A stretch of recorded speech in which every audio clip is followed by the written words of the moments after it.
Maraming salamat sa response. Ano niyo po, ang kanina umaga pa lang, paggising ko, may nag-aaway na sa kapitbahay namin. Ibig sabihin, yung gising ko, talagang may mga conflict sa paligid. Even yung mga dogs namin, madaling araw kumakahul pa lang, inaaway na yung mga pusa na maingay din. So, ang pinakamagandang narinig kong balita ngayong umaga, nang tinanong ko ang isang kapatiran, anong balita? Sabi niya ay, si Kristo ay buhay. Yan po ang sagot ni Sister Wilma, napaka-mabuting sagot, pinakamaganda sa buong linggo. Bago po tayo magsimula, buksan po natin ang ating mga Bible sa 1 Timothy chapter 2 verse 5. Babasahin ko po ito sa English Standard Version. So kung inyo pong nakita at handa na po kayo, tayo pong basahin. Tumayo po kayong lahat bilang paggalang sa pagbasa ng salita ng ating Panginoon. 1 Timothy chapter 2 verse 5. For there is one God, and there is one mediator between God and men, the man Christ Jesus. Makakapuna po kayong lahat. Salamat. Ang na-assign po sa akin na mensahe tungkol sa araw na ito ay tungkol sa mediatorship ni Jesus Christ. Ito ay mahirap na doktrina or katuruan dahil malalim ito. At kailangan ng extensive na pag-aral at kailangan ng extensive na pakikinig.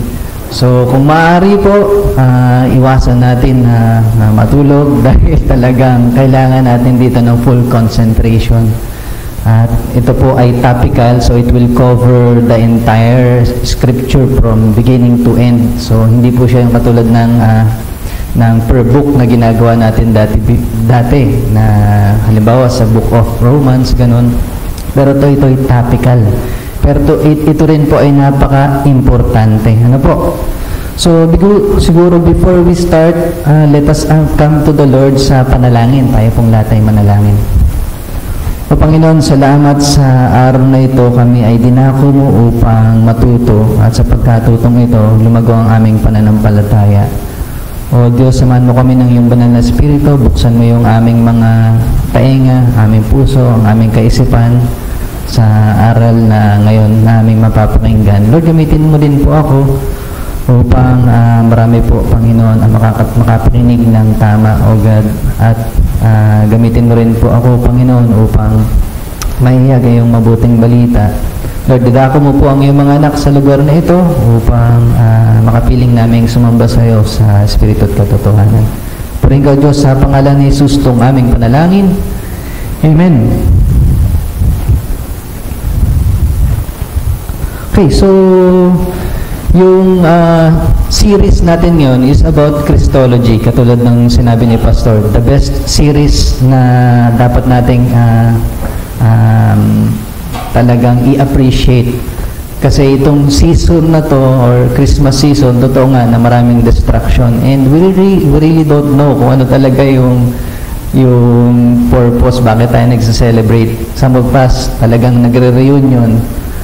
Some of us naman may in-anticipate na magaganda, masasarap na pagkain. Especially yung mga kids, mga ninong dyan, huwag kayong magtatago. Mag-ingat kayo. Marami tayong in-anticipate, marami tayong mga distraction, maraming things na sineselebrate ngayong Christmas season. But the more important thing na dapat nating malaman is itong ating pinag-aaralan about the Lord Jesus Christ. Ito yung Christology. Malalim ito, pero ito ang pinaka-core ng ating ng Bible, ng Scripture, no? So, pag sinabi mong Christian, you should know kung sino itong tao na ito, ano yung Christology. Bakit? Ba't kailangan nating malaman? Alam niyo po ba, pag sinabi kong Jesus, hindi lang ito tumutukoy kay Jesus, Jesus Christ our God. There are two more Jesus in the Bible, in the New Testament. So, pag hindi nyo ito pinag-aralan, maaaring tumutukoy, maaaring pagkakilala mo sa Jesus ay itong si Jesus Barabbas.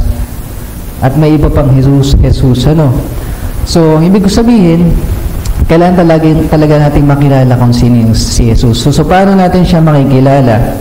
So, ito po, sa ating harapan, ito yung basic outline nung paano natin makikilala si Jesus. Una, si Jesus in person. So, of course, ilang person? Isa lang.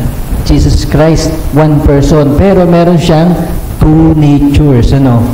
One is truly God, yun yung kanyang divine nature. Pangalawa is truly man. Yung kanyang pagiging man, perfect, righteous, and sinless. Tapos yung, syempre kung kilala mo na siya sa pangalan, in person, kilala mo na. So, kailangan malaman mo din kung ano yung nature ng trabaho niya or yung kanyang works. Katulad nung lagi ko na example, pag may tumawag sa akin, hello, nandyan po ba si Dr. Ramil? Opo, si Ramil to, pero hindi ako doktor eh. Baka ibang po itong tinatawagan nyo, wrong number kayo. Si Attorney Ramil po, nandyan? Scammer ba to? Pero by profession, kung sinabi niya, nandyan po ba si Architect Ramil? Ako nga yun. Kasi alam niya kung ano yung work ko, ano yung trabaho ko, ano yung profession ko. So, by knowing kung ano yung work mo, ano yung profession mo, makikilala mo yung isang tao. So, si Jesus Christ, kailangan natin makilala kung sino siya, ano yung work niya. So, previously, yung ating mga pinag-aralan na ma-identify natin, ano. So, yung previous na mga pinag-aralan natin na tinuro ni Pastor, nakita natin yung deity, pagiging God ni Jesus Christ. And next week, makikita naman natin pagiging man ni Jesus Christ, ano, through our Elder Ben. So, pag sinabi mong ano yung work ni God, so there are three offices. Ano yung isa? Prophet, pangalawa, priest, and pangatlo yung king. So, importante yan, prophet, priest, and king. So, sino example ng prophet sa Bible? Si Moses. So, itong offices na ito, prophet, priest, and king, ito exclusive kay Jesus Christ lang, ano. Siya lang ang meron ito. Si David, siya ay king, yes, king ng Israel. At the same time, siya rin ay prophet, pero hindi siya priest. Si Samuel, siya ay prophet, pero siya ay priest din at the same time. Dalawang office ang hinawakan niya, pero hindi siya king. Si Melchizedek, siya ay king at the same time priest, pero hindi siya prophet. So, si Jesus Christ, tatlo, prophet, priest, and king. So, pag sinabi mong prophet, ibig sabihin siya ay teacher, siya ay nire-reveal niya yung will ni God para sa mga tao. Ano? So, pag sinabi mo namang priest, siya yung nagsasacrifice by his blood, by his satisfaction. Siya yung nagsacrifice ng kanyang buhay for intercession, for continuous intercession. Pag sinabi mo naman king, ibig sabihin, he conquers us. Ibig sabihin, he rules us. He also defends us. Tapos, he defeats the enemy. So, yun yung ginawa ni Jesus Christ at ginagawa niya until now. Okay, so, going back to our passage, dun sa 1 Timothy chapter 2, ano po ba yung background doon? So, nakita natin yung basic ng how to understand kung sino si Jesus Christ by His person and by His work. Okay? So, ngayon naman makikita natin kung anong background nito, bakit sinulat ito ni Paul sa Timothy. So, si Apostle Paul, sinend niya si Timothy sa Ephesus. Sinulat niya itong letter na ito to help si Timothy na i-organize at saka i-correct itong false teaching dito sa Ephesus, sa Church of Ephesus. So, kasi may mga lumalabas na mga false teaching tungkol sa genealogies, tungkol sa mga pagkain. Most likely, ito yung mga tao na nagbabawal na kumain ng meat, o ito yung mga tinatawag natin mga vegetarian or vegetarians or something like that. So, kapag wala kang budget, vegetarian ka talaga. So, puro gulay kakainin mo. Pero ngayon, mahal na rin ang gulay eh. So, So, pero kung meat naman ang kinakain mo, puro meat lang, ikaw ay excessive, kumbaga. Okay. So, ano pa mga katuruan na mali na encounter dito nila ni Timothy? Yung about marriage, about sexuality. So, marami siyang may nakita sila doon mga false teaching ng mga tagaturo. So, in effect, ano nangyari dito sa Ephesus, Church of Ephesus? Nagkaroon ng dispute, ng pag-aaway, nagkaroon ng nawala yung order. Pagkatapos even yung mga kababaihan tumatayo or nagsisimba lang para mag-fashion show. So yung kanilang mga damit, kanilang mga accessories, even yung mga makeups nila, parang dinidisplay nila para mag-cause ng inggit sa mga kapatiran. And also, yung mga kababaihan din, ni-usurp nila or dahil mayaman sila, yung power sa leadership, sila yung nag-overtake. So, there's a lot of effects na nangyari dahil dun sa mga false teaching. So, ano pang sinabi ni Paul sa kanyang letter? So, aside from correcting those doctrines, mga false teaching, nagbigay din siya ng how to organize and or do administration sa church. So, para magkaroon ng order sa church. So, paano siya magse-select ng elders and leaders. Tapos nagturo din siya ng tamang doctrines, of course.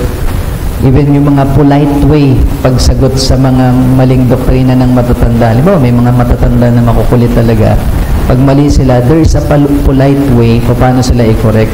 Hindi sila directly in your face na mali ka. Hindi ka na, no?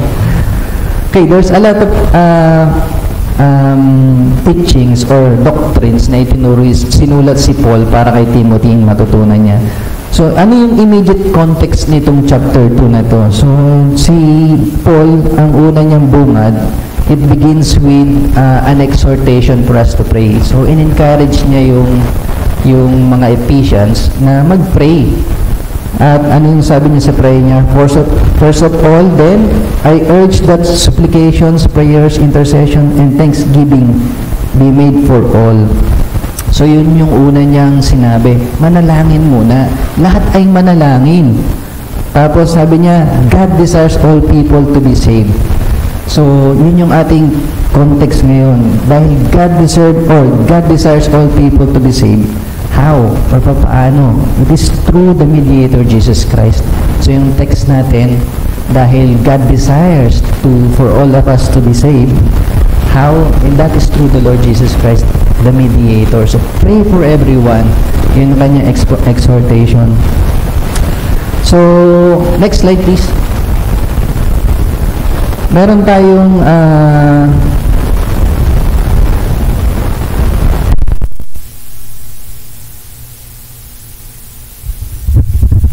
hello, mic test. Malinaw na po. Ito, malinaw na. O, maliwanag. Mas maliwanag. Okay, salamat, sis. Okay, so, sermon notes sa ating pag-aaral, there are key questions na dapat nating sagutin. Alam niyo po ba itong ating setting is parang korte, or it is like a court kasi it's between the offended and yung gumawa ng offense. So para kang itong mediator, parang nasa court na namamagitan siya between dun sa dalawang party. So question number 1, what is a mediator? Question number 2, why do we need a mediator? Question number 3, what is the mediator's office? Question number 4, what qualification a mediator needs to have? Question number 5, who is this mediator? Who in one person be both God and man? Question number 6, can there be more than one mediator?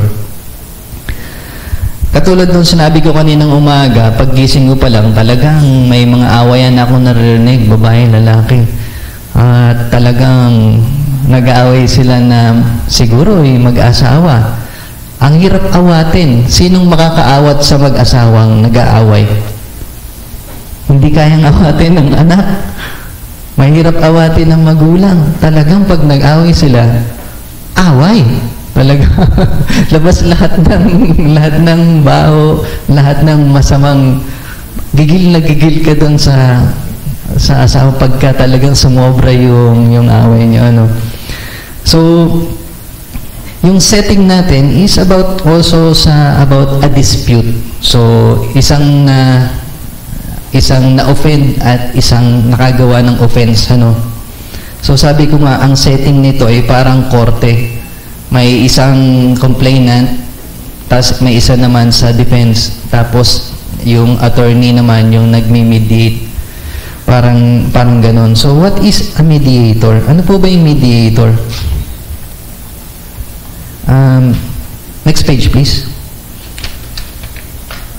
What is a mediator? Nababasa niyo po ba? Okay, mabuti na lang nababasa.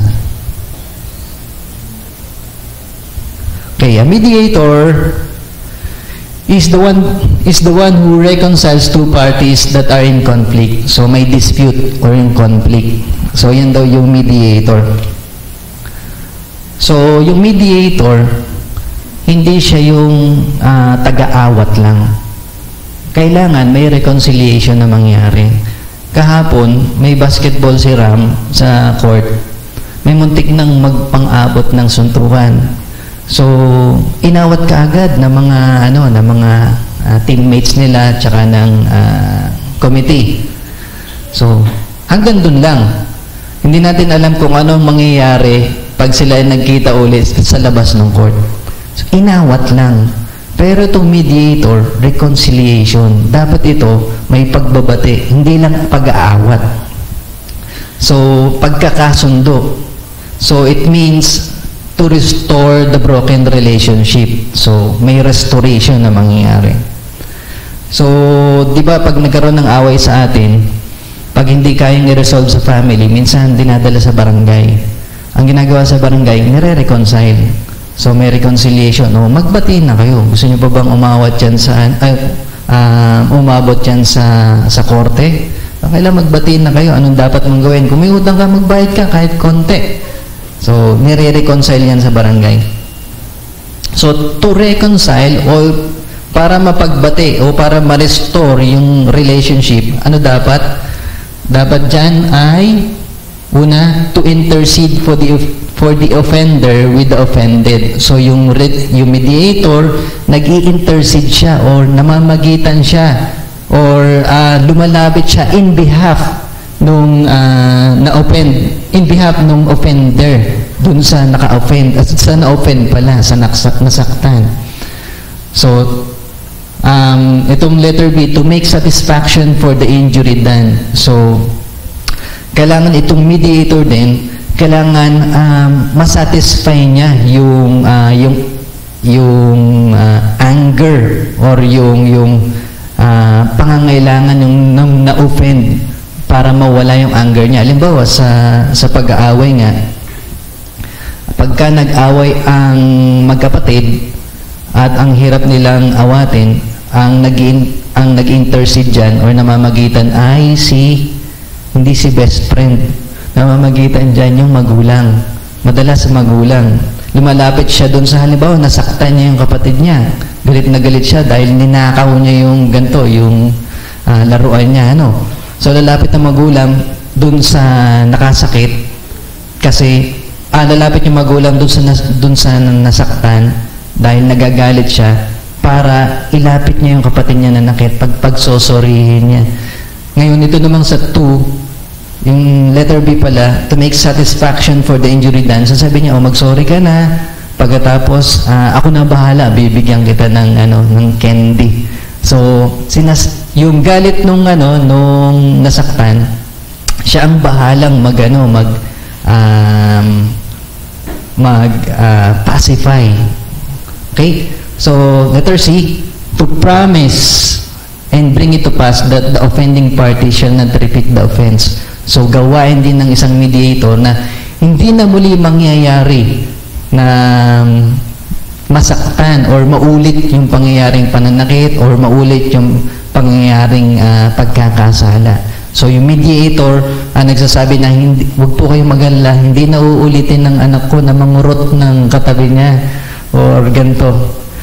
Okay, so pang-apat, to bring the parties in conflict together. So, finally, ito yung pinaka-huli.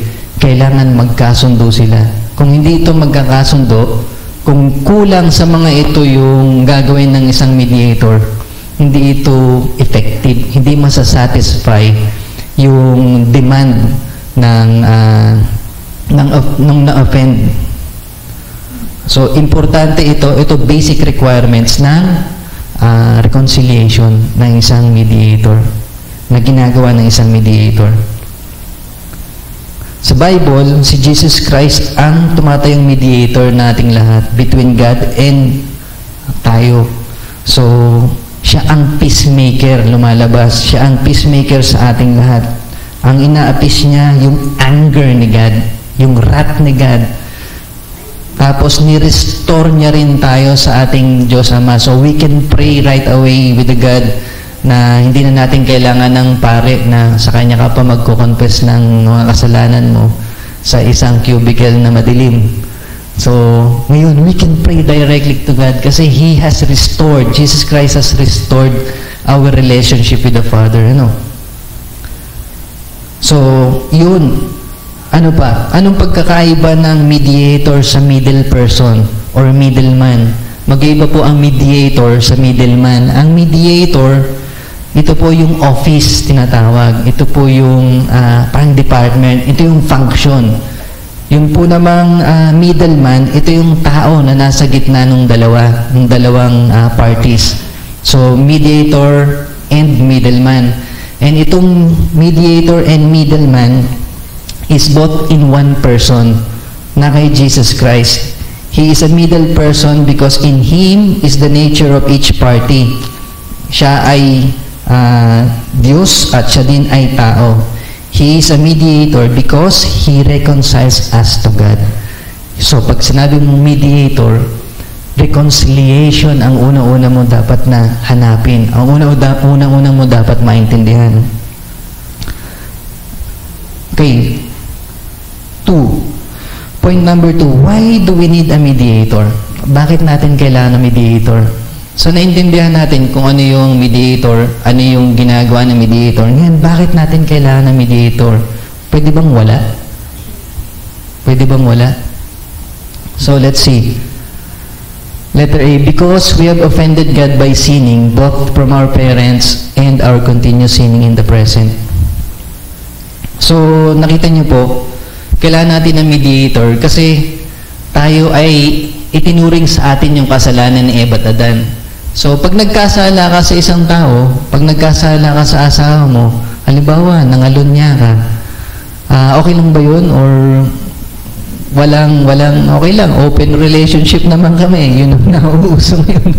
Pero, definitely not, kasi kailangan, kasi may na-offend ka, yung misis mo, yung kung may nasaktan ka man, may na-offend ka. So, kailangan mo so may mali doon. So, kailangan mo ng someone who will mediate kung hindi nyo kayang resolve both. Ano?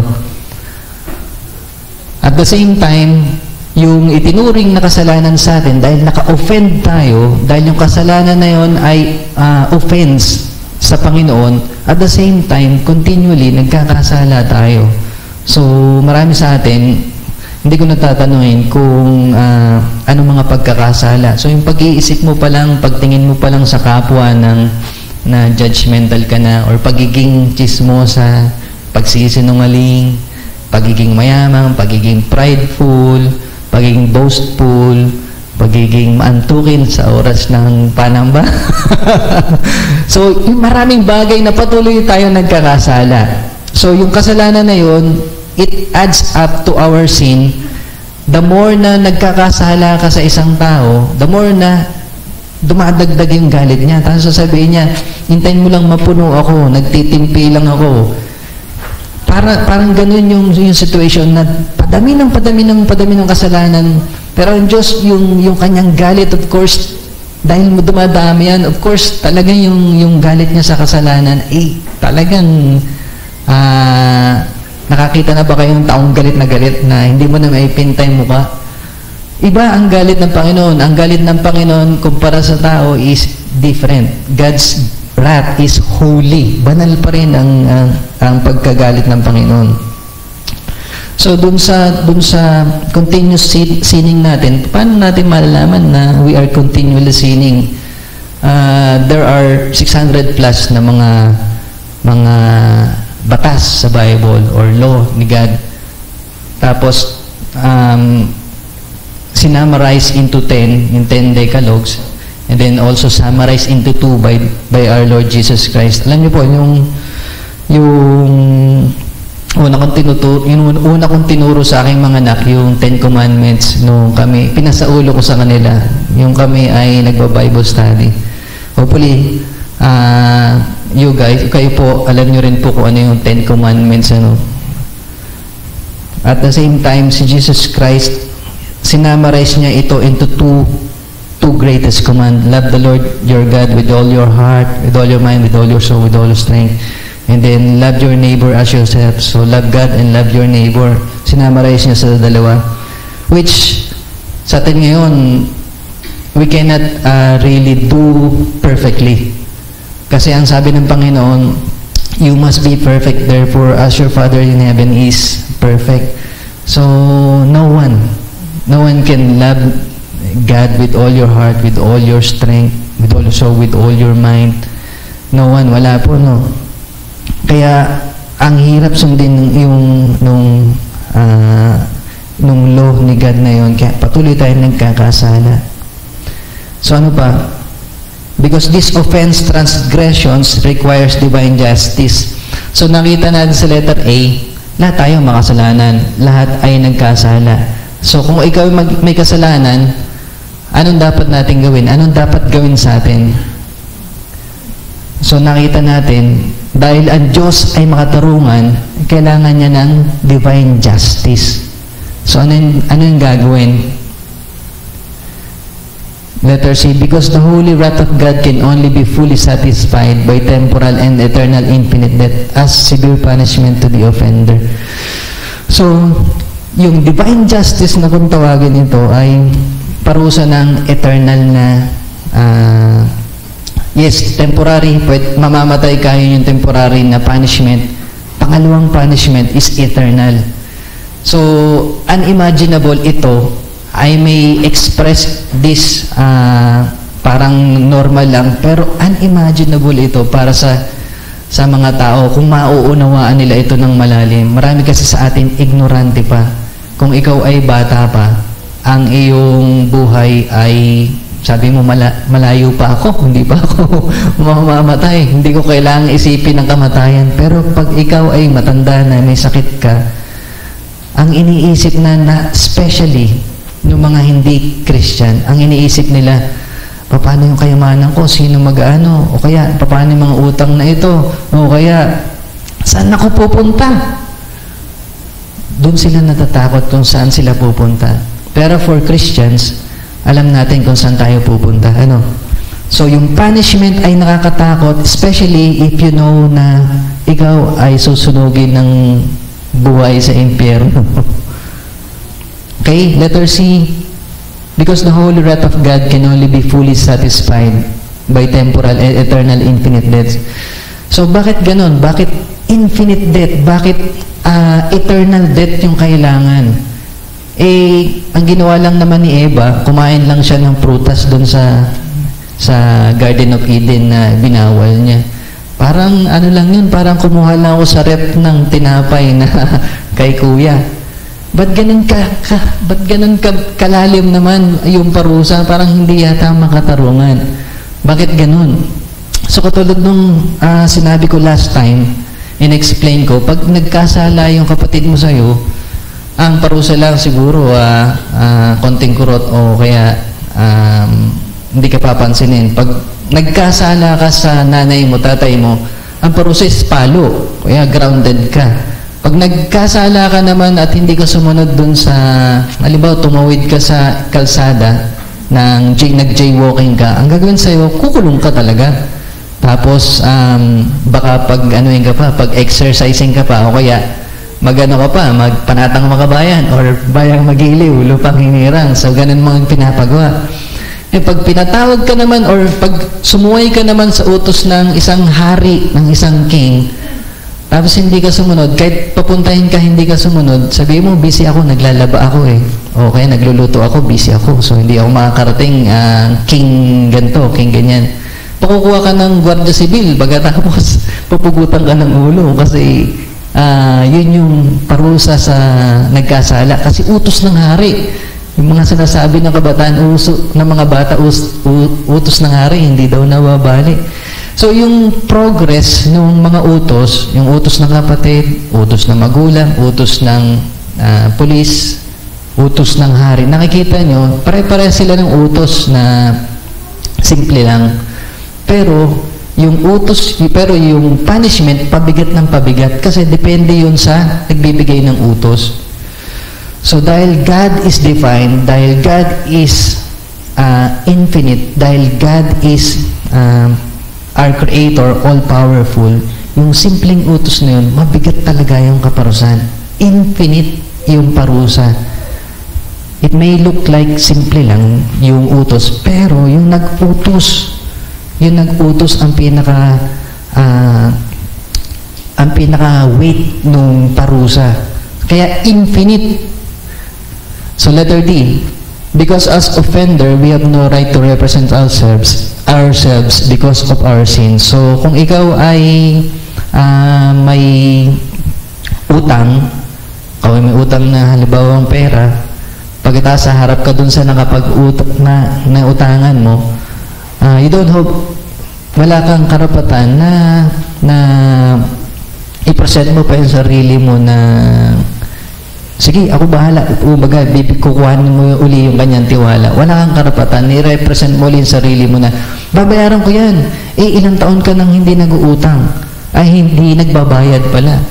So, ganun, as kung ikaw may utang, wala kang kakayanan para i-represent mo pa yung sarili mo. Kung ikaw ay may kasalanan sa Diyos, tayo ay may kasalanan sa Diyos, how can we come to the Father if we are all sinners? Anong mangyayari sa atin? No one is, walang makakaharap sa Panginoon ng makasalanan. Kung hindi, gugunawin ka ng Panginoon because God is a consuming fire. So, letter F, because of this, okay, namatay na. So, because of this, humanity's condition is pitiful, miserable. So, nagkasala, lahat tayo makasalanan.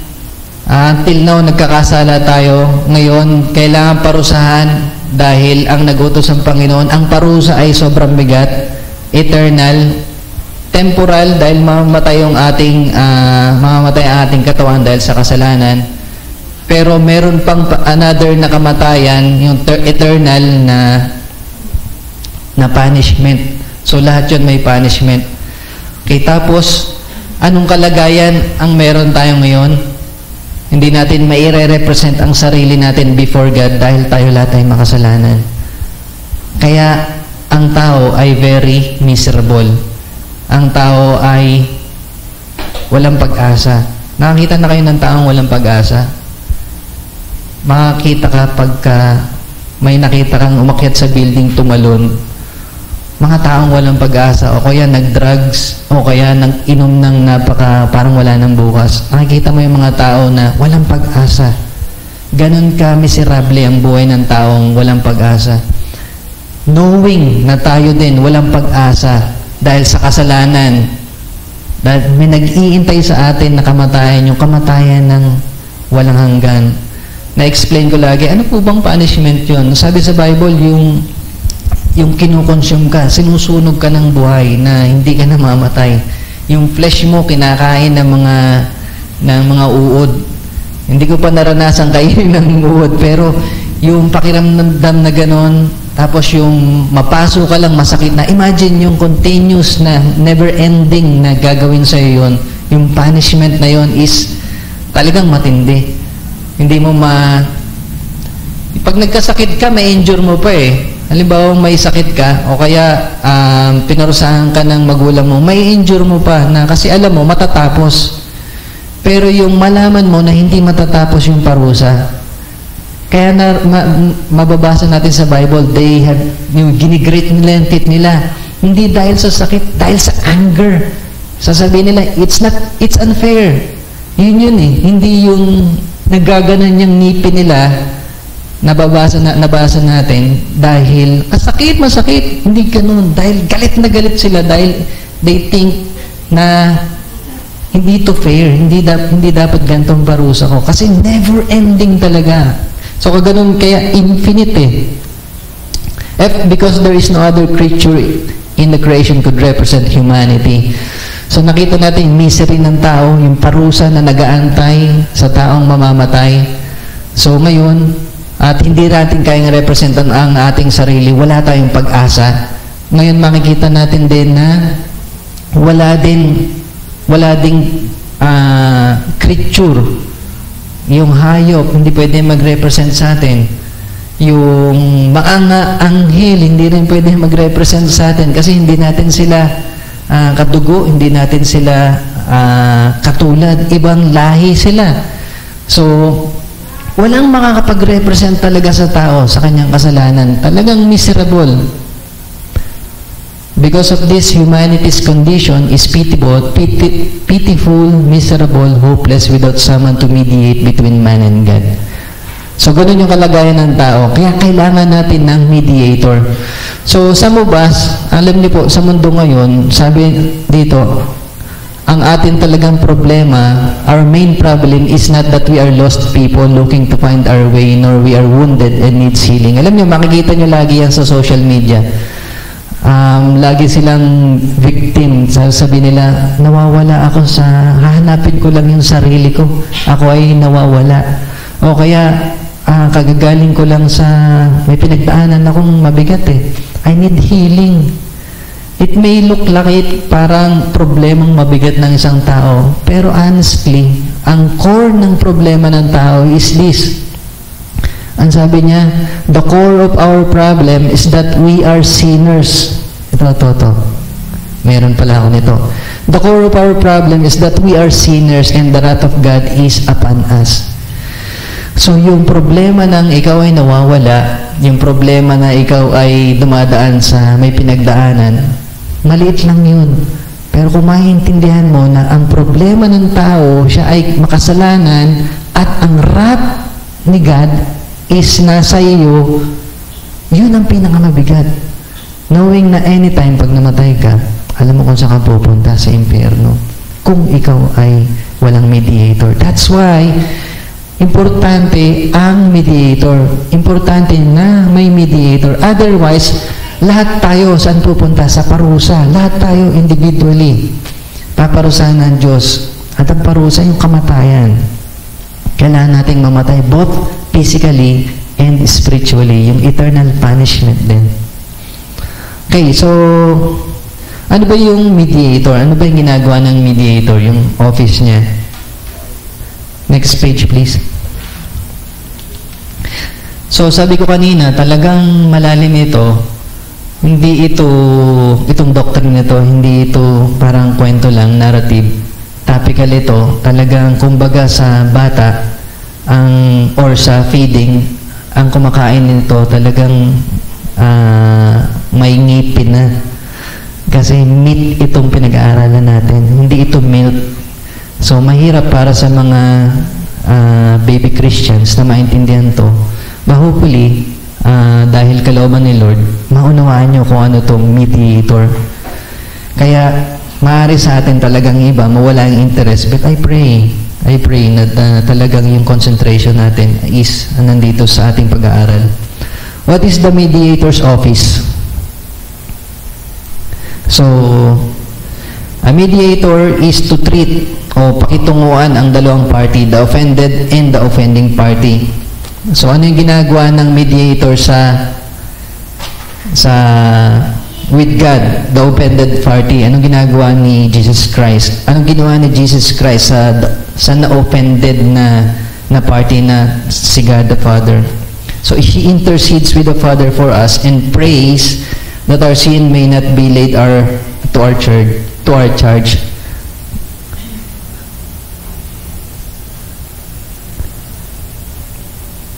Yan na po ba yung sandali? What is the mediator? Okay, so mediate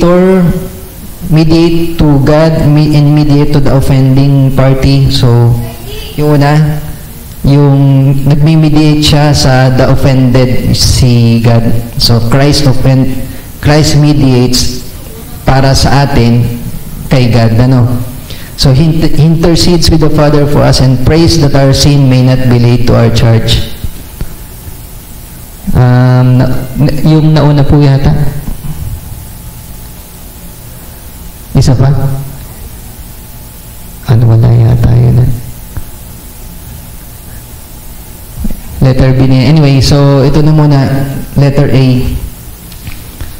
Okay, so He intercedes. Paano? Alam niyo po ba yung nangyari sa cross? Di ba nung pinako na si Jesus Christ? Paano ginawa niya dun sa mga nagpako sa Kanya? Anong sinabi niya? Yung sinabi niya doon, Father, forgive them. Pinako na siya, nagkasala na sa Kanya. Forgive them, for they do not know what they are doing. So, nag-i-intercede si Jesus Christ para doon sa mga taong katulad natin na makasalanan. So, yun yung mediator. Lumalapit sa Diyos Ama para yung kanilang kasalanan, wag silang i-charge sa kasalanan nila. Huwag silang parusahan. So, yun yung ginagawa ni Jesus. Number 2, He offers Himself as a satisfaction in our behalf. So, paano yun? Paano niya i-offer ang sarili niya? Qualified ba siya? Ang tanong. So, may mga qualification, may merit ba siya para i-offer niya yung sarili niya? So, yun. Siya ay when it comes to merit, when it comes to qualification, siya lang yung pwedeng mag-represent, pwedeng lumapit sa Diyos. Number 3, He makes this satisfaction. Paano niya sinasatisfy yung wrath ni God? He makes this satisfaction by dying. Letter D yan yun. He makes this satisfaction by dying for us and enduring a punishment sufficient to meet our case, finite indeed as to time, but infinite in dignity, in value. So, yung satisfaction is through the death ng ating mediator. Ganon yung hinihingi ng ating Panginoon. Number 4, He becomes our surety that we shall no more offend God by our sins. Without this suretyship, intercession finds no place, not even with men, much less with God. So, ano yung surety na yun? Sabi dito, hindi na natin sabi dito, yung mediator, may surety siya or assurance na hindi na muling uulitin. Para hindi na uling ma-offend si God. So, ano yung surety na yun? Yung righteousness ni Jesus Christ becomes, or sa atin ikinlot, sa atin ibinihis yung righteousness ni Jesus Christ. Kaya nga, may mga passages tayo na makikita na yung righteousness ni God, ni Jesus Christ, yung kanyang merit sa atin na ibigay so that kung tayo may magkakasala ngayon, kung tayo mga Kristiyano at magkasala, hindi na yung kasalanan ang tinitingnan ng Diyos Ama, kundi yung righteousness na ni Jesus Christ. So, He at length effects this promise in us by giving us His Holy Spirit and everlasting life. Okay? Number 2. So, with us, the offending o yung nagkasala na party, anong ginagawa ni Jesus Christ? So, Christ in the Scripture, nakikita natin, He presents Himself to us as the messenger of the Father, revealing His will, and that He should present Himself as our mediator, and that the Father accepts of His satisfaction. So, si Jesus Christ lumalapit sa atin, inire-reveal sa atin through His words, sa Bible, buong scriptures, all the scriptures lumalapit sa atin. Sinasabi niya, ako yung mediator, ako yung representation nyo, ako yung nakasatisfy sa wrath ni God, sa requirements ng batas. Ako yun, lumalapit siya ay messenger sa mga tao. Number 2, He makes this satisfaction and grants and applies it unto us by His death. Number 3, He works faith in us by giving us the Holy Spirit, that we may embrace and not reject this benefit which is offered unto us, because there can be no reconciliation unless each party consents. So, alam mo po, nature ng tao na makasalanan, not to seek the Lord and to be rebellious. So, kung sinabi nga ni God na huwag mong kainin itong prutas ng puno na sa kalagitnaan ng Garden of Eden, talagang rebellious yung tao. Kahit yung mga anak mo, minsan maliliit pa lang, sabihin mo, huwag kang tatakbo, madadapa ka. Tatakbo pa rin, bata pa lang yun. Sabihin mo doon sa anak mo, huwag mong sisirain yung halaman. Makikita mo yung mga kamay nila, lumalapit sa halaman, yung bulaklak na maganda, ginagano. Talagang rebellious ang puso ng tao. Bata pa lang, makikita mo na hanggang sa pagtanda. So, anong assurance na meron para hindi na siya muli magkasala, para hindi na muli siya, wag na muli niyang gawin. Ang ginawa ni Jesus Christ, sinend niya ang banal na Espiritu para siya ang mamuhay sa atin, to convict us, to regenerate us, to let us know kung ano yung kasalanan sa hindi. Okay, number 4, He brings it to pass by the same Spirit that we live off sinning and commence a new life.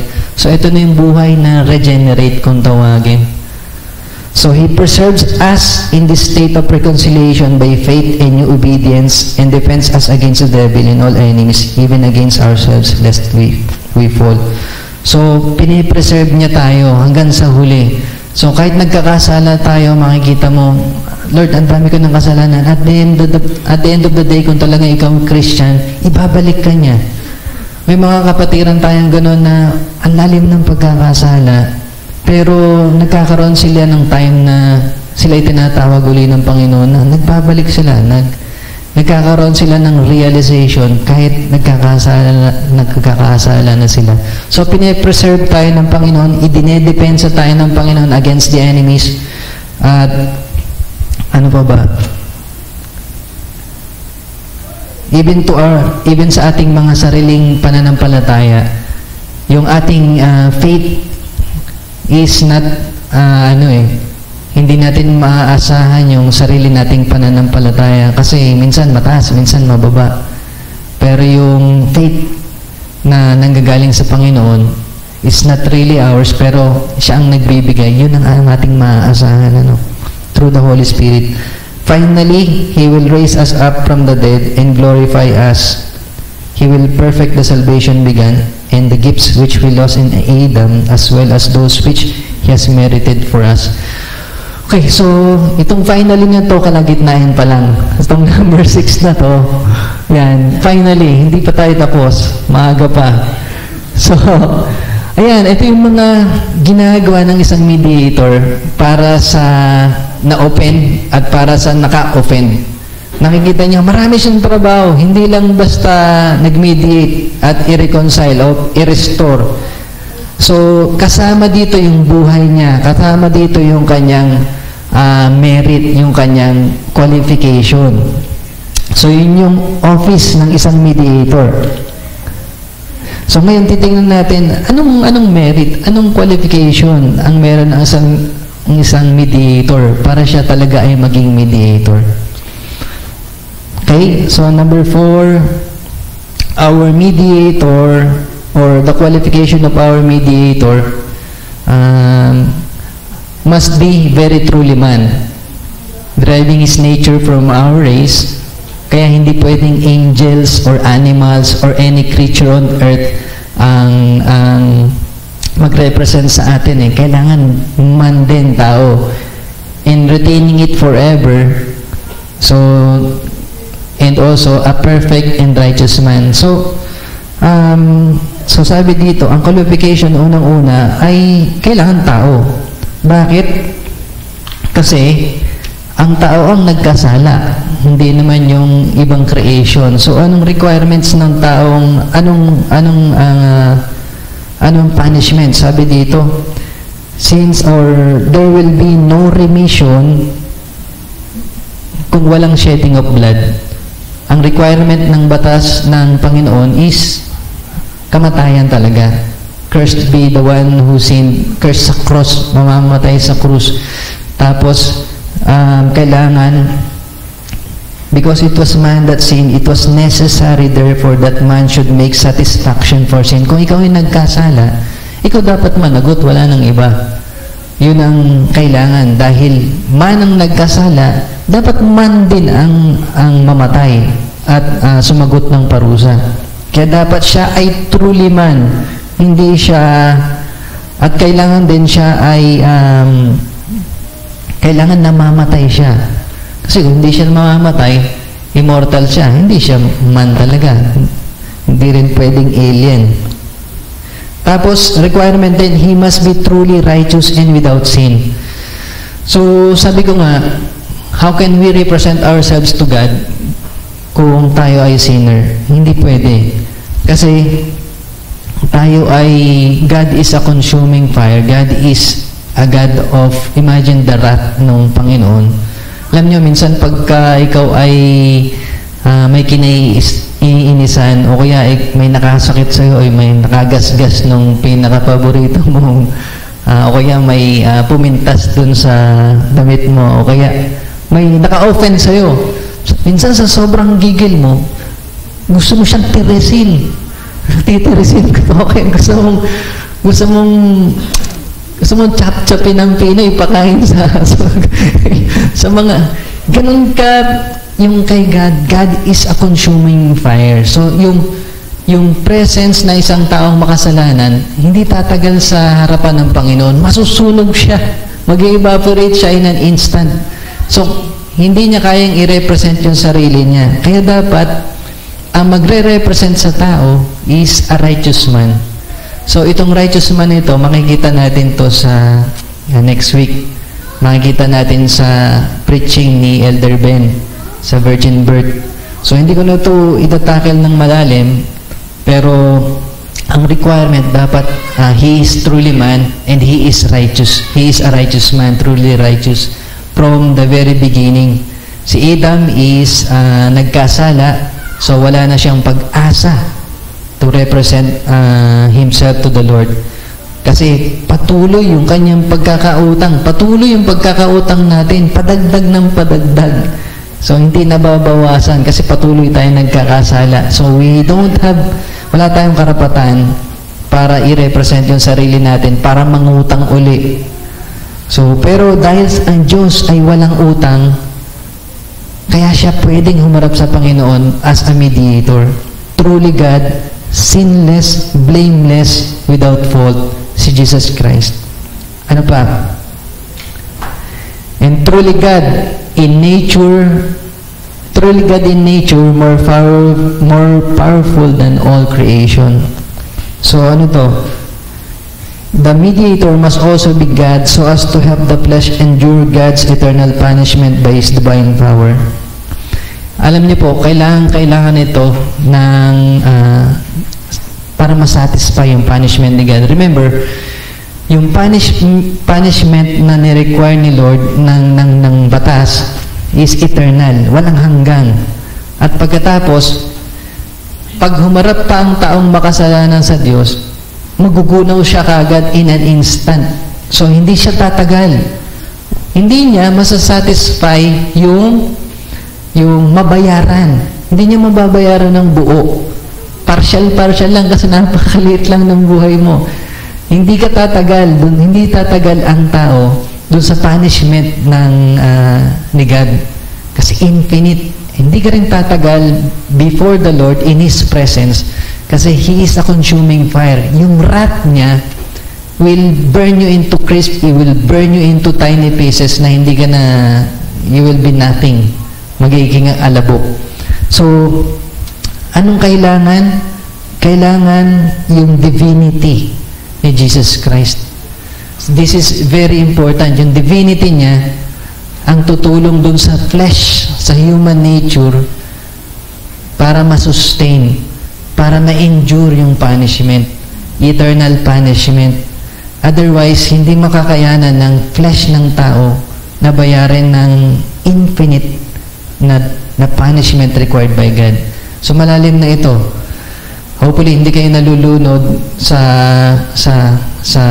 doctrine na ito, sa teaching na ito. So that's why it's important si Jesus Christ ay maging God rin. Truly man, at the same time, truly God. Otherwise, hindi kakayanin ng human flesh to satisfy yung punishment. Kaya kung makakarinig kayo ng mga turo na si God ay hindi, si Jesus Christ tao lang, hindi siya God, ano mangyayari? Paano babayaran ni Jesus Christ yung punishment na eternal? Yung punishment na napakabigat? Kung tao lang siya, hindi masasatisfy yung wrath ni God. Hindi masasatisfy yung required punishment. Naunawaan niyo po ba? Salamat po. Kahit alam ko nakatitig lang kayo sa akin, naniniwala ako sa banal na espiritu na in time, kayo ay kakausapin niya, ipapaliwanag sa inyo ng malalim. At this point, I am delivering it to you with all my knowledge through the Lord Jesus Christ help. Okay. Then by the help of Christ's divinity, the flesh was able to endure the eternal punishment to satisfy God's wrath by dying on the cross once and for all. So 1 Peter chapter 3 verse 18, for Christ also suffered once for sins, the righteous for the unrighteous, that He might bring us to God, being put to death in the flesh, but made alive in the Spirit. So itatanong niyo sa akin, bakit kung infinite yung punishment na requirement, bakit one time lang na namatay si Jesus Christ? Bakit hindi tuloy-tuloy siyang namatay? That's a very important question. Kasi kung tuloy-tuloy siyang mamamatay, hindi ibig sabihin, hindi na-satisfy yung requirement ng Panginoon, yung requirement na punishment. It needs to be finished kaagad ng one time lang so that magkaroon ng reconciliation, ma-restore yung broken relationship. Kasi yun yung will ni Lord na magkaroon, ma-restore ma-reconcile yung tao sa Diyos. So yun, kaya one time lang siya. And yung efficacy ng divinity at nature ni Jesus Christ, that satisfies yung eternal punishment. So, in contrary, the mediator cannot just be God alone. Hindi pwedeng God lang siya. Hindi pwedeng si Jesus Christ ay God lang. Kasi, una-una, si God, He will never suffer and He cannot suffer and He cannot die. So, kailangan man, God, truly man, truly God in one person. At the same time, He cannot represent man, yung race ng humanity, kung siya ay God, kung siya ay purely God lang. So, who is this mediator who in one person be both God and man? Okay, so nakita natin na ito na ang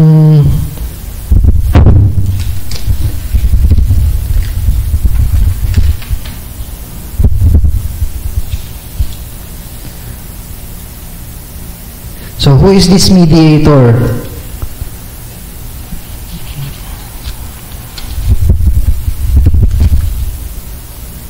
Okay, nakita natin yung qualification ng isang mediator. Kailangan siya ay man, truly man, righteous man. At the same time, he is God, truly God. At the same time, he must be a person that is having both natures. So, hindi pwedeng dalawang person ito. Kailangan one person siya having both nature, being God and being man. The divine and human in the unity of his person, that he may truly be a middle person and mediator between God and men. Okay, the mediator must be truly man. Mali na pala ito. Ito pala, letter number 5 na pala tayo. Who is this mediator? Who in one person? Nakita natin yung function niya, yung qualification niya. Who is this mediator naman? Who in one person be both God and man? Sino yung, nakita natin yung qualification. Ngayon, makikita na naman natin kung sino yung tao na to. So, the entire scripture points out to only one person, that is Jesus Christ. So, sa Bible, makikita natin, the entire scripture points out, so yung buong Bible, tumutukoy lang ito kay Jesus Christ, wala nang iba. Siya yung Son of Man and Son of God. That He is God, makikita natin sa John chapter 1 verse 1, the Word was God and dwelt among us. So the Word is Jesus Christ. John chapter 10 verse 3, I and the Father are one. Father is God, so and the Lord Jesus Christ is God. They are one. John 20:28, my Lord and my God. So 20:28, my Lord and my God. Sabi ito ni, sino nagsabi nito? Si Thomas. Very good si Pastor, nakikinig. So si dating ko po, Thomas. Number 4, Philippians 2:6, who though he was not in the form of God, did not count equality with God anything to be grasped. Ito yung ating pinag-aralan last week. Si Jesus Christ, who though he was in the form of God, he was God. Acts chapter 20:28, be shepherds of the church of God, which he bought with his own blood. Siya yung namatay. Church niya yun. Si God, si Jesus Christ yung namatay. So nakikita nyo, ito marami pa. Ito yung mga buong scripture na nagta-testify na that the Lord Jesus Christ is God. Okay, next is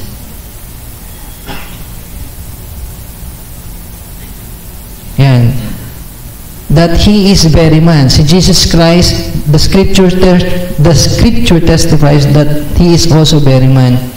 Ano yung makikita natin? The scripture also points that Jesus Christ is the Son of Man, the seed of the King, and the seed of King David. He is the son of Abraham. He was born of the Virgin Mary in flesh. Kanina lang kinanta natin lahat ito, no? Born of the Virgin Mary, yung sa ating Christmas songs kanina. Lahat ito, King of David, seed of King of David, anak ni David. He is the son of Abraham from sa Old Testament. Sa New Testament, He was born of the Virgin Mary in flesh.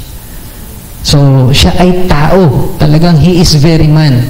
Sa Scripture has shown Christ having attributes of a man. Nakita niyo kung nabasa niyo yung Scripture, makikita niyo si Jesus Christ lumalaki from toddler, nagiging matanda, tumatanda, nagutom siya, nauhaw siya, nasa cross siya, napagod siya, nagkaroon siya ng patig, tapos umiyak siya kay yung namatay si Lazarus, has rejoiced and more. Marami siya. So yung attributes ng tao, nakita natin sa Bible, attributes din ni Jesus Christ.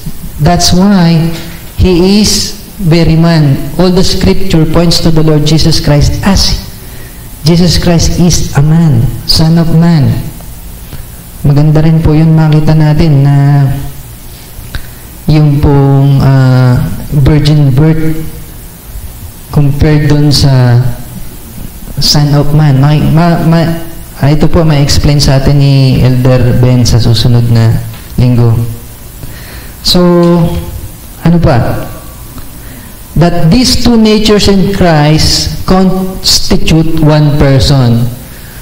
So, again, the scripture testifies na itong dalawang nature ni Christ, both God and both man in one person, makikita natin dito sa mga text sa scripture. John 1:1-14, and in the beginning was the Word, and the Word was with God, and then the Word became flesh, was made flesh. So nakita natin ito. So from word or yung kanyang deity, naging flesh, nagkaroon ng he added to himself yung human nature. Hebrews 2:14, since therefore the children share in flesh and blood, referring to humanity, he himself likewise partook. So he himself, Jesus Christ, nagpartook siya. So yung he add to himself yung flesh para maging human siya, para maging ma-represent niya yung race ng tao. That through death he might destroy the one who has the power of death, that is the devil. Okay? So Matthew 28:20, and behold, I am with you always to the end of the age. So nakita niyo yung before umakyat sa langit ng Panginoon as God, nakita natin yung kanyang both God and yung kanyang humanity in one person. Hebrews 1:2, long ago at many times in many ways God spoke to our fathers by the prophets. So God spoke to our fathers sa pamamagitan ng tao. But in these last days, He has spoken to us by His Son, God being God, and His Son, of course, God, whom He appointed who appointed the heir of all things, through whom also He created the world. So, nakikita natin dito si Jesus Christ having two natures talaga in one person. Ano pa? 1 Corinthians 2:8, none of the rulers of this age understood this, for if they had, they would not have crucified, ibig sabihin, patayin yung flesh of the Lord of glory, yung kanyang divinity. So nakikita natin, marami pang text na nagpapatunay na si Jesus Christ ay Diyos, si Jesus Christ ay tao in one person. Kasi importante lang na isang tao lang magre-represent sa atin. Pagka dalawang person yan, cannot be, hindi pwedeng, hindi kakayanin, hindi masasatisfy yung wrath ni God, yung punishment. Kaya naintindihan naman natin kung bakit, di ba? Pag tao lang, masusunog kaagad yung tao sa presence ni God. Pag God lang, hindi rin pwede kasi He is not representing human race. Tapos hindi siya mamamatay, hindi rin siya magsasuffer. So, kailangan niya both so that the divinity, yung divinity niya, matulungan yung humanity niya to endure and sustain yung punishment to satisfy God. Okay. So, number 6, can there be more than one mediator? Malapit na tayong matapos. Next, please. Tama ba?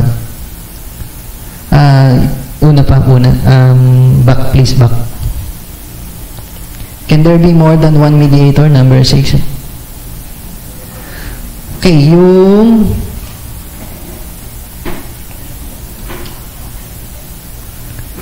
Okay, letter A. None, because there is only one God. Ito. Can there be, sabi dito, can there be more than one mediator? None, because there is only one God. As katulad dun sa text natin na binasa kanina, there is one God and one mediator, si Jesus Christ. Imagine, kung maraming God, anong mangyayari? Kung maraming God, kailangan din ng maraming mediator. Ay, ilan ba ang population natin ngayon? Nasa 8 billion. Okay, 8 billion. Tapos yung religion natin, or religion nito mga to, nasa roughly 10,000. So imagine a 10,000 mediator. Pero going back to our text, considering our text from from verses 3 to 6, sabi dito, 1 Timothy chapter 2 verses 3 to 6, this is good and it is pleasing in the sight of God our Savior, who desires all people to be saved and to come to the knowledge of the truth.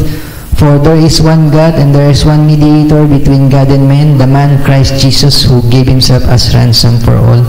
Ransom for all. So God desires that everyone, desires for all people to be saved. So lahat. Ibig sabihin, one God desires for everyone na masave. At sabi dito sa verse 6, who gave Himself, si Jesus Christ, who gave Himself as ransom for all. So, for all ito. So, generally speaking, hindi ito for Filipinos lang, hindi for Germans, for Americans, for all ang sabi dito, both Gentiles and mga Jews. Ano po?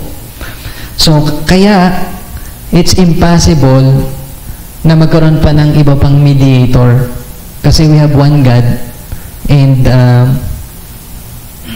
mahirap magkaroon ng maraming mediator. So, sasabihin niyo sa akin, paano si Mary? Sasagutin po yun ni Brother Ben. Opo. Hindi ko na ito i-reveal sa inyo ngayon. So, si Moses, in a sense, temporarily, siya ay naging mediator ng Israel. Ano po? So, the scripture testifies, ito, letter C, there can be more than, wala nang ibang mediator dito, kasi dito, makikita natin yung exclusivity ni Jesus Christ as a mediator. John chapter 14 verse 6, Jesus said to him, I am the way, the truth, and the life. No one comes to the Father except through me. So, siya lang yung way, the truth, and the life. Papunta sa Father. No one comes to the Father except through me. So, yung exclusivity niya makikita natin. Ano? So, wala nang ibang mediator. Siya lang. 1 Timothy 2:5, for there is one God. Ito yung malinaw na ating text. Acts chapter 4 verse 12, and there is salvation in no one else, for there is no other name under heaven given among men by which we must be saved. So, referring to Jesus Christ to.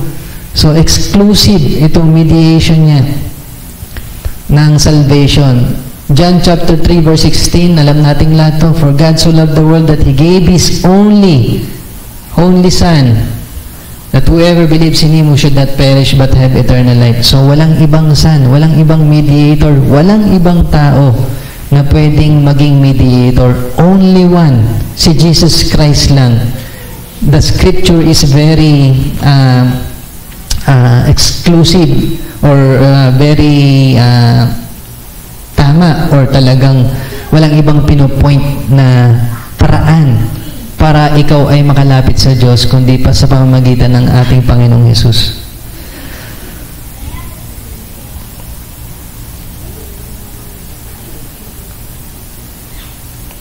Okay, nakita na natin yung ating mga questions was answered. I hope na malinaw sa inyo kung ano yung mediator, bakit kailangan natin ng mediator, ano yung ginagawa ng mediator, yung function niya, ano yung qualification ng isang mediator, sino yung mediator na finally, kung sino siya, who is both one person and who is in one person, both God and man, at nawala ng ibang mediator, hindi kung sino-sino pang mga tatawagin natin na magmimediate sa atin. Walang santo, hindi si Mary, hindi si kung sino mga santo, kundi isa lang. Malinaw ang Biblia po sa sinasabi niya.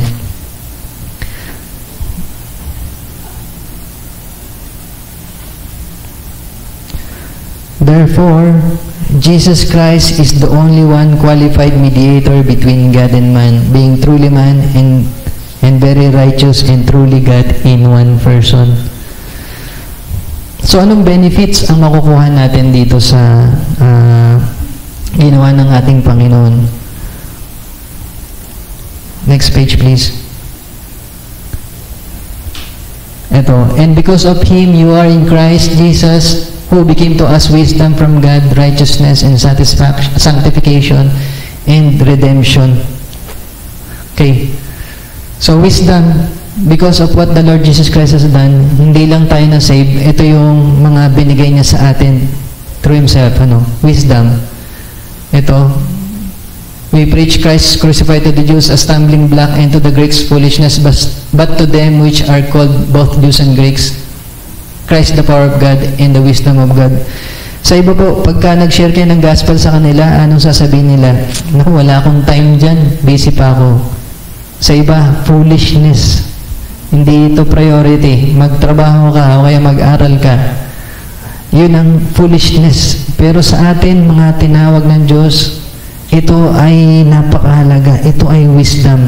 Understanding the will of God. He gave us the capacity na maunawaan kung ano yung kalooban ng Diyos. Righteousness, our justifier. So righteousness requires us to be justified from our sins.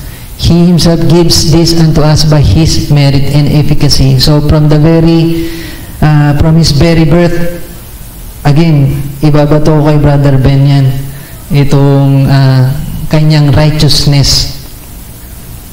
Next week, kung madadaanan ni Brother Ben. So yung righteousness niya is from birth pa. Unlike Adam. So he is the new man. Kailangan siya ay maging righteous, a new Adam. Sanctifier, because He regenerates us and sanctifies us through the Holy Spirit. So hindi lang siya namatay, He continually sanctifies us through the Holy Spirit. So, yung ating pagiging banal ay minamature ng Panginoon hanggang sa ating pagtanda, hanggang sa tayo maging fuling banal or buong banal.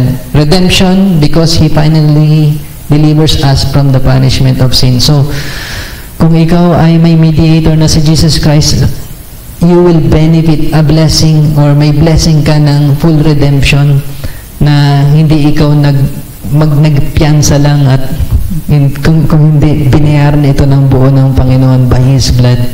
So may kalayaan na tayo. So our debt has been paid by the blood of Christ, therefore we are free from punishment because of sin. And more importantly, we have peace both in this life and the life after death. Imagine na ikaw ay may kapayapaan na anytime na kuhanin ka ng Panginoon ngayon, wala kang alalahanin na alam mo, nasa Panginoon ka. So kung ikaw ay Christian, ang iyong kaisipan ay dapat may kapayapaan. Dahil kung ano man mangyari dito sa mundo, ikaw ay justified na, niredeem ka na ng Panginoon.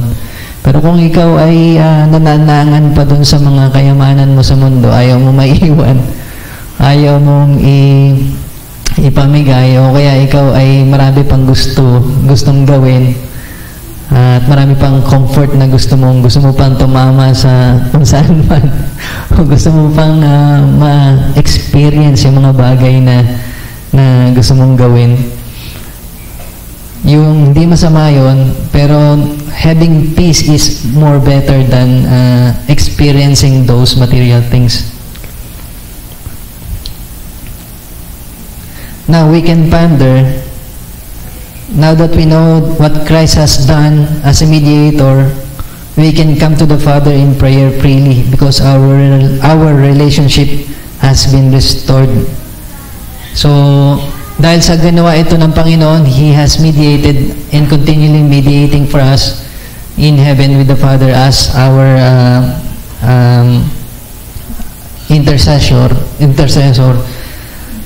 Meron na tayong kalayaan na lumapit sa ating Panginoon diretso. Kung ikaw ay, kung wala tayong kalayaan, kung walang mediator, aasa pa rin tayo sa mga priest, sa mga pare. Pero ngayon, dahil meron na tayong kalayaan, na-restore na yung ating relationship with God the Father, pwede na tayong mag-pray tayo mismo. We don't need to gumamit ng iba pang paraan para ipanalangin tayo. Although, we are also called to pray for one another. So, there is no more wrath. Wala na yung galit ng Panginoon sa kasalanan natin. Okay, so meron ka ng kapayapaan talaga. Our response to Jesus must be gratitude for He paid our debt in full. So kung ikaw ay kung dito sa lupa, ikaw may utang, tapos binayaran yung utang mo ng kapatid mo o kaya ng kakilala mo, imagine yung gratitude na hindi mo mababayaran yun, pero yung utang na loob, talagang gano'n na lang na yung kalooban mo, o Panginoon, binayaran mo ito ng buo. Ako dapat ito pero dahil may mediator, dahil sa ginawa ni Jesus, namatay siya mismo nagbayad. All the more yung gratitude natin sa ating Panginoong Jesus, sa Diyos Ama, dahil siya ang nagbayad nung ating kautangan. Probably sa inyo ngayon or sa atin ngayon is parang shallow pa, pero the deeper or the moment you understand this, yung pagbabago sa puso mo, sa isip mo, talagang lalalim. At the moment, parang sarili mo lang ang iniisip mo pero pag nakita mo to, yung gratitude mo mag-iiba. So in response, dapat yung ating puso ay full of gratitude and thanksgiving kasi bayad na, wala ka ng utang. Tapos atin din makikita compared sa angels, biruin mo yung mga anghel nung nagkasala sila sa langit, anong parusa sa kanila? Parusa sa kanila is eternal death rin, pero wala silang mediator. Walang katulad ni Jesus na magmi-mediate sa kanila to restore them back to God the Father. Pero sa atin, instead of full justice, full justice, instead of talagang maparusahan tayo individually, the Lord God inclined Himself to be more merciful para sa atin. And through Jesus Christ lang sa mediator being a mediator. So, pasalamat tayo dahil kung yung mga anghel na nagkasala, wala nang second chance, tayo meron through the Lord Jesus Christ, His mediation. If through Christ the Father has forgiven us, how much more we should forgive our brethren. So, in application also, kung ang Panginoon Diyos, ang ating Diyos Ama, pinatawad tayo through the Lord Jesus Christ, how much more magpatawad kayo sa mga kapatiran nyo, sa mga kapitbahay nyo nagkasala sa inyo. So, kung hindi nyo kaya, tingnan nyo ang Panginoon na nagawa ito. And I believe makakaya nyo ito through the Holy Spirit. Finally, final word. Kayo po, last na ito. All praise and glory and thanks to our merciful God, for He had inclined to be merciful to us by giving us a way of deliverance through our mediator, His Son, Jesus Christ. So, salamat sa Panginoon dahil He chose to be merciful. Salamat sa Kanya. Katulad ng sinabi ko, kung mga anghel walang mercy, pero tayo, through Jesus Christ, He saved us. And is saving us. Christ, our mediator, is the perfect bridge between God and human beings, because He is both truly God and truly man. Thus, He cannot fail to reconcile to His Father all who trust in Him alone for salvation. If you are in Christ, you are truly at peace with the Lord. So rejoice in His peace this day and remember that it is all yours because of Christ alone. Okay, so salamat po sa Diyos dahil natapos tayo. Ang aking panalangin ay dahil malalim itong pag-aaral na ito, ay naunawaan nyo kahit kaunti, na malaman nyo na si Jesus Christ ang ating nag-iisang mediator, na kailangan natin ng mediator, at walang ibang mediator kundi si Jesus dahil siya lang ang qualified, being a God, truly man, na walang kasalanan, at exclusive lang na nag-iisa siyang mediator. Malinaw po ba? Ay, salamat. Kayo pala yung mga gising. Okay. Tayo pong lahat ay manalangin. O Diyos, salamat po dahil alam namin na mabigat ang katuroang ito at mahirap pong i-digest mo, hirap unawain. At kaya humihingi po kami patuloy sa inyo sa pamamagitan ng inyong banal na Espiritu na ipaunawa sa amin ang mga ito. Ang aming comprehension, Panginoon, ay napakaikli, ang aming attention ay napakaikli, ang aming pangunawa ay napakababaw dahil kami, Panginoon, unang-una ay makasalanan at ang aming interes ay wala sa mga bagay nito kung kami lamang. Ngunit salamat sa inyong banal na Espiritu dahil tinutulungan mo po kami, O God, na maunawaan ito at amin tanggapin ang mga ito. Salamat, O Diyos, dahil wala kaming ibang mediator at nauunawaan namin, nakikilala namin si Jesus bilang priest sa kanyang mediator na function, bilang isang tagapamagitan, peacemaker, to restore our relationship, to reconcile us with you, Father. Salamat, O God, sa natutunan namin ito dahil kung hindi kay Jesus, hindi kami makakalapit sa iyo. Ang aming buhay ay miserable at ang nag-iintay sa amin ay puro hopelessness, O God. O Diyos, salamat po dahil may pag-asa kami. At ngayon kaming naniniwala sa iyong anak na si Jesus ay may kalayaan at meron din pong kapayapaan, O God, na siya naman, Panginoon, aming pong pinagpapasalamat ng lubos. O Diyos, purihin ka, Panginoon. Ito po ang aming panalangin sa pangalan ni Jesus. Amen.